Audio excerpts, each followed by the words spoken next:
তার পিরিয়ডে স্বামী স্ত্রীর শারীরিক সম্পর্ক হয়েছে, ওই পিরিয়ডে তালাক দেওয়া যাবে না। এরপরে পবিত্রতার পিরিয়ড যাওয়ার পরে মাসিক আসবে, মাসিক চলে যাবে, হওয়ার পরে আবার পবিত্র হবে। সেই পবিত্র হওয়ার পরে এখনো শারীরিক সম্পর্ক হয় নাই, এই অবস্থায় তালাক দিবেন। কেন শরীয়ত এতটুকু অপেক্ষা করছে জানেন? যারা বিয়ে করেছেন, যারা বিয়ে করবেন, একটা নসিহত খুব কান খাড়া করে শুনে রাখেন। সেটা হলো, স্বামী স্ত্রী যত মনোমালিন্য হোক, যত গন্ডগোল ফাসাদ লাগুক, যত ইউক্রেন রাশিয়ার চাইতে মারাত্মক যুদ্ধ লাগুক, সব করেন, আল্লাহর ওয়াস্তে তালাক শব্দটা উচ্চারণ করবেন না। আমি কি বুঝাইতে পারছি? ওলামা ইকরাম এখানে আছেন। সালাসুন জিদ্দুহুন্না জিদ্দুন ওয়া হাজলুহুন্না জিদ্দুন। তিনটা বিষয় এমন আছে, দুষ্টমি করে করে, হাসতে হাসতে, রসিকতা করতে করতে আপনি বলবেন রাগের চোটে করে ফেলছি, এটাতেও তালাক হয়ে যাবে। এই তিন জিনিসের একটা হলো তালাক, খুব ভয়াবহ একটা বিষয়।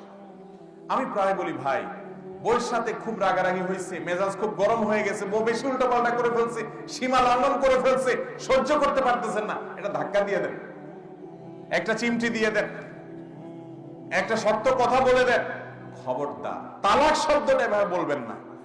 কারণ তালাক যদি আপনি মুখ দিয়ে উচ্চারণ করে বলে ফেলেন যে তোমাকে তালাক দিলাম, এটা যদি বলে ফেলেন, তাহলে তালাক হয়ে যাবে। সারা দুনিয়ার আলেমরা সব একসাথে হয়েও ওই তালাক ঠেকাইতে পারবে না। অনেক এলাকায় আছে, তালাক দেওয়ার পরে হুজুর ডেকে আনে, বলে হুজুর একটু তওবা পড়ায় দেন। তো হুজুরে আবার তওবা পড়ায় দেয়, যে আস্তাগফিরুল্লাহ ওয়া আতুবু ইলাইহি, ঠিক আছে তওবা তওবা, হুজুর একটু খাওয়াটায় দেয়, আবার একসাথে থাকে।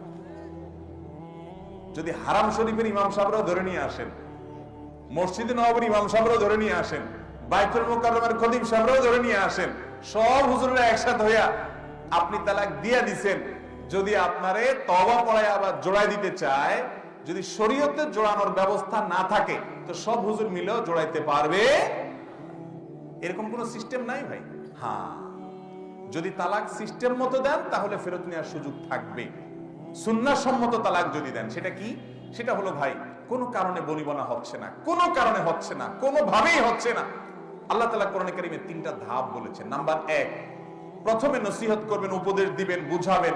এতে হয় না, রাগ করে বিছানা পৃথক করেন, অভিমান করেন, বাসা ছেড়ে চলে যান, একটু অভিমান করে দূরে থাকেন, দেখেন সংশোধন হয় কিনা, তাতেও হচ্ছে না। ফাবাহাদু হাকামান মিন আহলি ওয়া হাকামান মিন আহলিহা, দুই পরিবারের দুইজনকে বা একাধিক ব্যক্তিকে সালিস এনে তাদেরকে দিয়ে বসে বৈঠক করে ঠিকঠাক করার চেষ্টা করেন, দেখেন ঠিক হয় কিনা, তাতেও হচ্ছে না।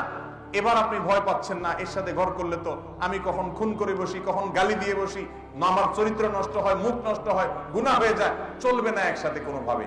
তাহলে এবার আপনার কাজ হলো, একজন দক্ষ বিদগ্ধ মুফতি, আলেম, ফতোয়া বোর্ডে ভালো কোনো ব্যক্তির কাছে যান, যে বলেন হুজুর সমস্যা তো এই, আমি এখন তার ওনার সাথে ঘর করতে পারবো না, আমি ডিসিশন নিছি আমরা আলাদা হয়ে যাব। তাহলে কিভাবে হবো, পদ্ধতিটা আপনি বলেন, হুজুর আপনাকে শিখাই দিবে এমন পদ্ধতি, যে পদ্ধতিতে দিলে আপনার তালাকটা দেওয়ার পরও 10 বছর পর যদি আন, সেই রাস্তা থাকবে। বলে দেব পদ্ধতি। সবাই দিকে তালাক দেওয়ার জন্য পাগল। পদ্ধতিটা হলো, 1 তালাক দিবেন। কয় তালাক দিবেন? তাও আবার মুখ দিয়ে আসলে দিয়ে দিবেন, এত সহজ না। তালাকের টাইম আছে, টাইম বলবো? হ্যাঁ বলেন, সবাই রাজি। টাইম হলো, যেই পবিত্রতার পিরিয়ডে স্বামী স্ত্রীর শারীরিক সম্পর্ক হয়েছে, ওই পিরিয়ডে তালাক দেওয়া যাবে না। এরপরে পবিত্রতার পিরিয়ড যাওয়ার পরে মাসিক আসবে, মাসিক চলে যাবে, হওয়ার পরে আবার পবিত্র হবে। সেই পবিত্র হওয়ার পরে এখনো শারীরিক সম্পর্ক হয় নাই, এই অবস্থায় তালাক দিবেন। কেন শরীয়ত এতটুকু অপেক্ষা করছে জানেন?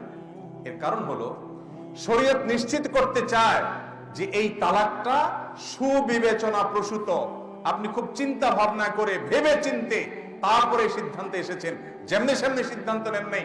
কারণ একটা পবিত্রতার পিরিয়ডে শারীরিক সম্পর্ক হয়েছে, মাসিকের একটা পিরিয়ড চলে গেছে, আপনার চাহিদা তৈরি হয়েছে, এরপর নতুন পিরিয়ডে পবিত্র হয়েছে। এই পবিত্র হওয়ার পর প্রচন্ড রকমের চাহিদা থাকার কথা, এই সময়টাতেও আপনি তালাক দেওয়ার জন্য প্রস্তুত। তার মানে আপনি খুব ভেবে চিন্তে, আপনার তার প্রতি আকর্ষণ, আগ্রহ থাকার পরও আপনারা একে অন্য থেকে পৃথক হতে চাচ্ছেন, তালাকের ডিসিশন নিতে চাচ্ছেন। এটা যে সুচিন্তিত, এটা যে হুটহাট করে নয়, এটা যে ঠান্ডা মাথায় বুঝে শুনে, সেটা নিশ্চিত করবার জন্য শরীয়ত এতগুলো ধাপ অবলম্বন করছে। অবশ্যই এটা একমাত্র কারণ না, এর আরো কারণ আছে, সেদিকে আমি যাচ্ছি না। কেন এতটুকু অপেক্ষা করতে বলছে, এটা একটি কারণ বললাম শুধু। এরপরে আপনি তখন যা বলবেন 1 তালাক দিলাম, এইটা দেওয়ার পর আপনি ছেড়ে দেন। 1 মাস পর যদি দেখেন যে না বনিবনা হয়ে গেছে, আবার ফেরত নিয়ে আসতে পারবেন। 2 মাস পরে নিছেন, আবার ফেরত নিয়ে আসতে পারবেন। 3 মাস হয়ে গেছে, শেষ সম্পর্ক। চাইলে এবার ওই মহিলা আরেক জায়গায় বিয়ে বসতে পারে, আপনি আরেক মহিলাকে বিয়ে করতে পারেন। আর যদি কোনো কারণে উনি আর কোথাও বিয়ে বসলেন না, বা বসলেন 2, 4, 5 বছর পরে আবার একত্র হতে চান, যেহেতু তালাক একটা দিয়ে পৃথক হয়ে গেছেন, আবার নতুন করে স্বামী স্ত্রী হিসাবে নতুন করে বিবাহে আবদ্ধ হওয়ার সুযোগ আছে। আমি কি বুঝাইতে পারছি? কিন্তু এই তালাক কেউ দেয় না ভাই। কি তালাক দেয়? বেগুন তালাক দেয়। বেগুন তালাক শুনছেন? বউরে তালাক দেয় না, বউর 14 গোষ্ঠী শুদ্ধ তালাক দেয়। 2 তালাক 3 তালাক দেয় না, কয় 3000 তালাক দেয়। আমি ছোটবেলায় মাদ্রাসায় যখন পড়ি নোয়াখালীতে, একেবারে ছোট, মানে বিছানা পেশাব করার পিরিয়ড পার হয়েছি মাত্র। এই মিজান না উর্দু কায়দায় পড়ি, আমার মনে এখন পড়ে আর কি, তখন বুঝতাম না, ছোট ছিলাম। আমার লজিং মাস্টার এই বুড়া সারাদিন বুড়ি রে সকাল বিকাল বলতো তুই ধা ধা ধা। আমি ধা মানে বুঝতাম না, নোয়াখালী ভাষা ধা মানে ভাগ। তালাকে কেনায়া, অনেক সময় তালাকে সরি, এরকম সে দিত অহরহ, আবার তার সাথে ঘর করত। ভাইরা আমার, জেনা হবে। তালাক দেওয়ার পরও যদি সম্পর্ক করেন, সেটা কি হবে? জেনা হবে। এই জন্য তালাক দেওয়ার পর যদি স্বামী স্ত্রী দুজন আবার মিলেমিশে থাকতে চান, তাহলে যেভাবে বললাম সেভাবে দিবেন, 1 তালাকের বেশি না। এবং সেটা পরামর্শ করে মুরব্বীদের সাথে, বিচক্ষণ লোকদের সাথে। খবরদার, আবারও বলছি, রাগ হয় 2টা ধাক্কা দিয়ে দেন। অন্যায় হয়ে গেলে আপনার বিচার হবে, জোরে ধাক্কা দিচ্ছেন। কিন্তু তালাক দিয়ে দিচ্ছেন, বিচার করে কিছু হবে। অনেকে এসে কান্দে, হুজুর এখন একটা রাস্তা দেখান না।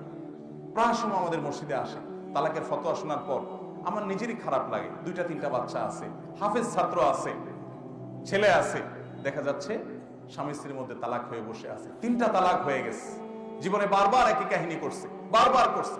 অনেক প্রবাসী আছে, দূরের থেকে মোবাইলে ফোনে বউর সাথে কথা বলে চুলের তো নুন বেশকম হয়েছে, বউর 14 গোষ্ঠী শুদ্ধ পুরো 1.5 শুদ্ধ তালাক দিয়ে দেয়। আছে না নাই? আমি বলি ভাই, মাথা বেশি হট হয়ে গেলে মোবাইলটা বন্ধ করে চুপচাপ বসে থাকেন 3 দিন, দেখবেন মাথা নরমালে আসছে। অনেকে আছে বউয়ের সাথে রাগারাগি যখন হয়, তখন মোবাইলে আরো টাকা লোড করে এবার আবার কল দেয়, মানে ঝগড়াটা কন্টিনিউ করার জন্য। এগুলো মূর্খতা এবং অজ্ঞানতা। গোসা থামাইতে হবে। আল্লাহ আমাদেরকে বুঝার তৌফিক দান করুন।